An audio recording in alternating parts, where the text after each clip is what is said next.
Po tayo sandali. No? Muli mga kapatid, magandang umaga po sa inyong lahat.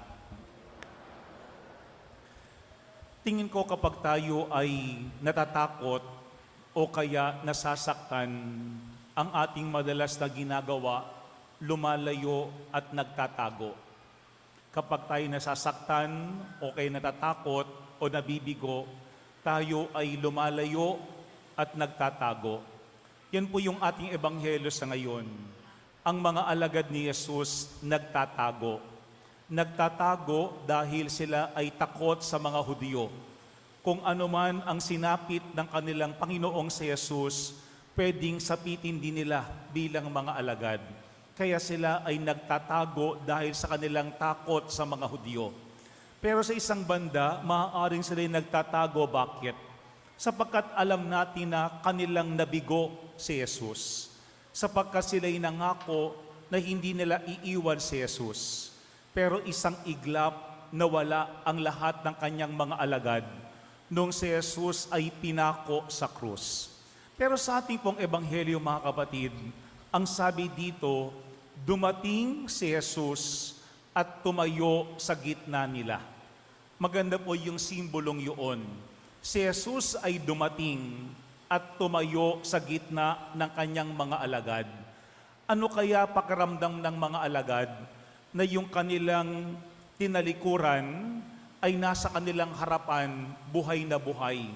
At ano rin kaya ang pakiramdam ni Jesus na yung mga alagad na tumalikod sa kanya ay nasa kanya ngayong harapan?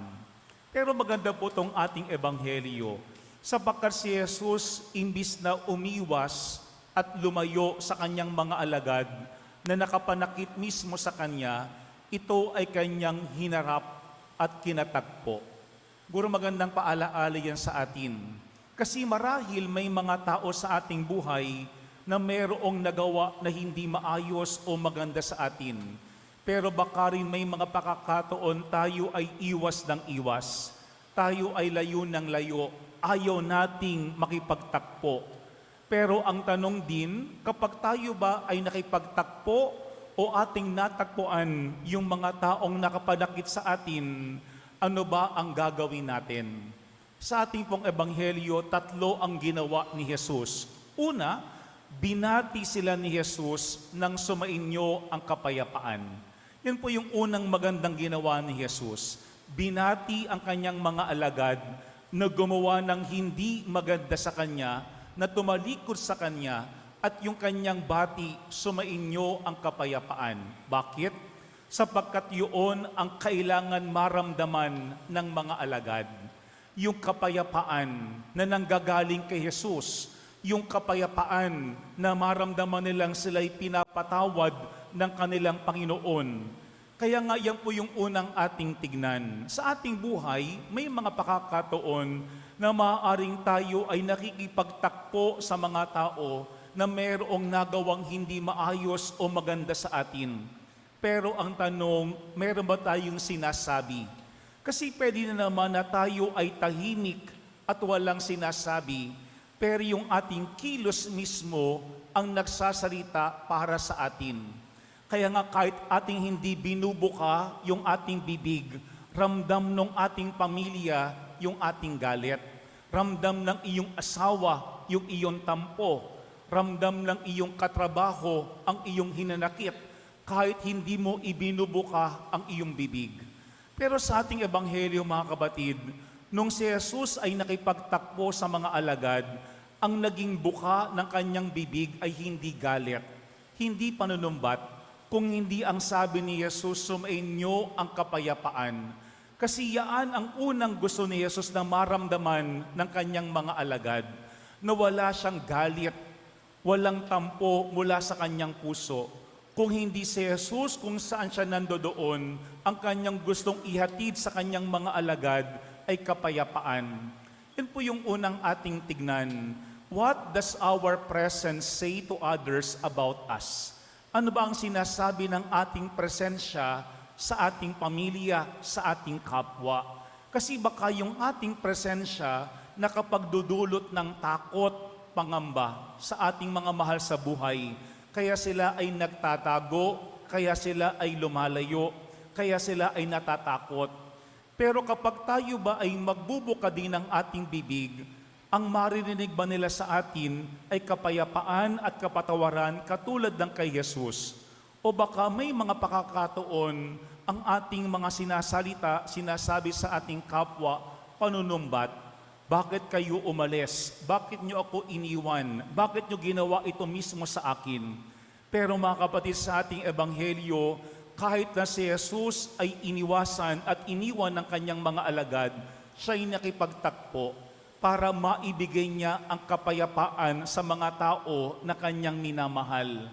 Alam ni Jesus ang pangangailangan natin kasi lahat tayo may mga pakakataon na babagabag sa ating mga maling naigawa o naiasa laban sa ating kapwa.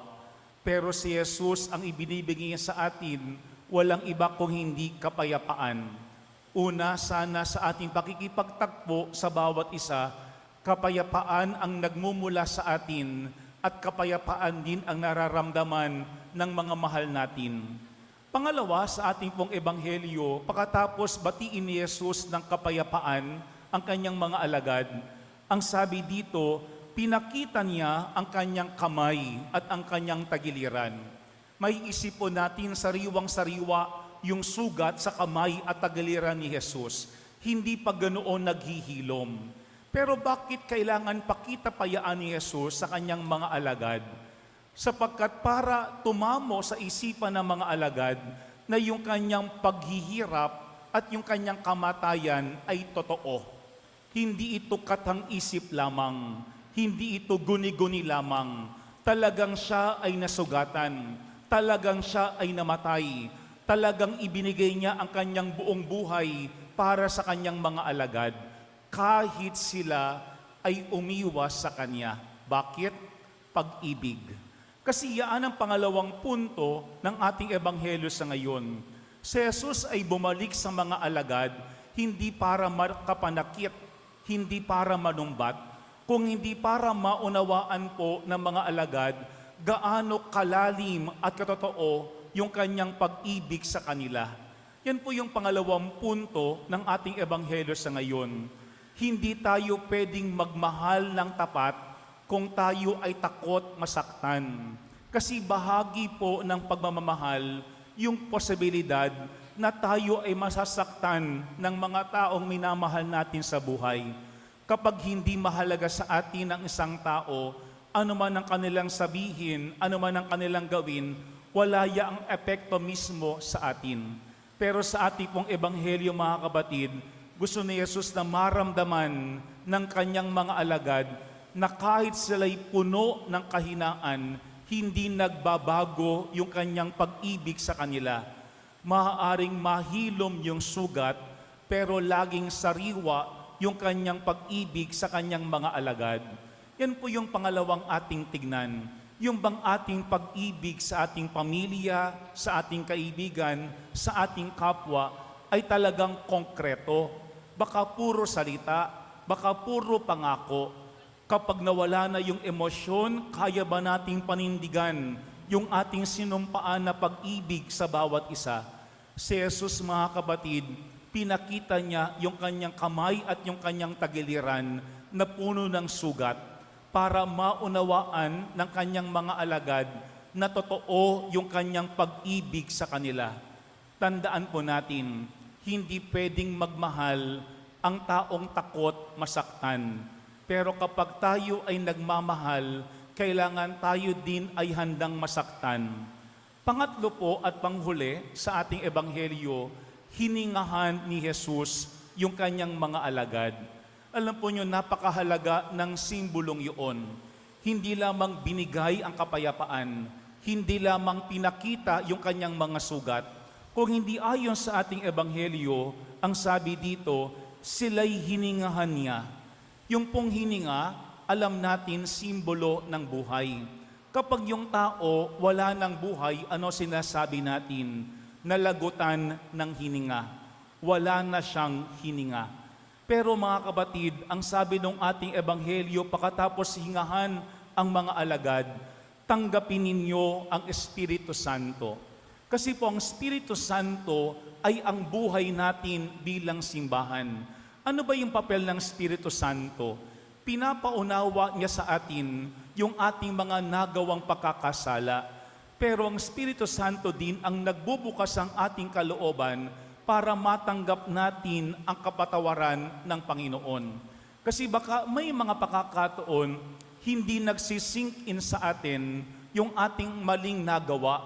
Pero baka rin namang ating nababatid na meron tayong nagawang mali, pero ating hindi pa rin matanggap-tanggap na tayo ay napatawad na ng Panginoon. Yan po yung ginagawa ng Espiritu Santo sa ating buhay. Ibinubukas yung ating isipan para maunawaan yung ating pagkakamali. Pero binubukas din po yung ating mga puso para tanggapin ang kapatawaran ng Panginoon. Yan po yung pangatlong ating tignan. Bilang mga alagad ni Jesus, hindi pwede tayong isugo ni Jesus maliban na tayo ay Kanya munang hingahan.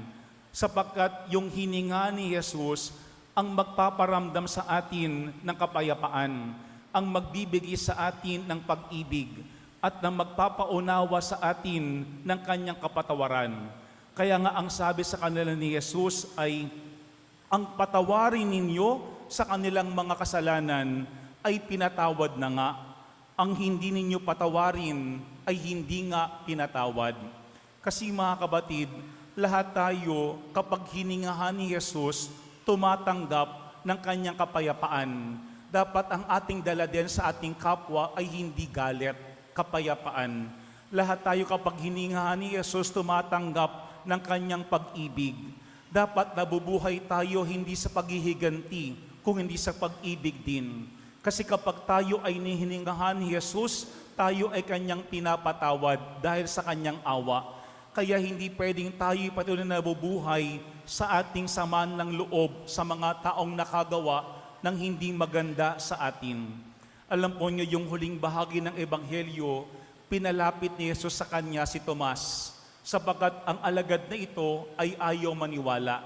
At ang sabi ni Jesus, tignan mo ang aking mga kamay at ilapit dito ang iyong daliri.